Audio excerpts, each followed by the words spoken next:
Méditation du 29 novembre, désemparé. Et vers la 9e heure, Jésus s'écria d'une voix forte, Eli, Eli, lama sabachthani, c'est-à-dire, mon Dieu, pourquoi m'as-tu abandonné? Matthieu 27, verset 46. Il y a des tournants dans la vie de Jésus qui, lorsque je me suis senti accablé par les épreuves, ont été pour moi comme des lumières dans la nuit. Ce sont ces moments où lui-même s'est trouvé à la limite de son endurance face à la douleur. Le plus terrible est sans doute celui qui l'a conduit à exprimer dans un cri d'angoisse son sentiment d'impuissance, agonisant sur la croix. L'évangéliste rapporte que Jésus, en proie au tourment insurmontable de Gethsémani, Matthieu 26, versets 36 à 46, ne pouvait plus réprimer ce cri terrible. C'est comme s'il ne pouvait plus supporter l'expérience affreuse de sa séparation d'avec Dieu. Abandonné par la justice de son peuple, trahi et renié par ses disciples, torturé par les bourreaux et entouré d'une foule aveuglée par la haine qui ne cesse de l'insulter, Jésus est aussi sous le poids écrasant d'une mission salvatrice qui exige sa mort. L'impact de sa plainte frémissante est si profond que des témoins l'ont conservé en hébreu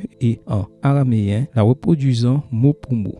Marc 15, verset 34. Son angoisse émeut même les soldats chargés de son exécution, à tel point que l'un d'eux court lui offrir une éponge imbibée de vinaigre, Matthieu 27, 48, pour l'aider à supporter la douleur. Pour moi, il n'y a rien de plus terrible dans cette vie que de me sentir abandonné par Dieu. Surtout quand on sait que Dieu a promis, il y a des siècles, de ne jamais nous laisser seuls face à la douleur. Je ne te délaisserai point, je ne t'abandonnerai point. Josué 1, verset 5. Mais le cas du Christ est différent, comme nous le verrons demain. Il vient toujours à notre secours, soutenant notre foi, aussi précaire que soit-elle. Comme l'a écrit un ami très cher, grâce au crucifié ressuscité, je peux continuer à croire en la présence du Dieu vivant dans ma douleur, non seulement malgré le mal qui dévaste le monde, mais au cœur même de ce mal qui en subit les conséquences avec moi. Même si ma foi ne résout pas toutes mes questions face à la douleur des innocents, aux maladies mortelles, à la cruauté inhumaine, etc., elle me permet au moins de croire que Dieu, loin de s'en désintéresser, est présent dans tout cela. Et non seulement cela, mais il attend aussi mon action pour que je puisse lutter et travailler comme lui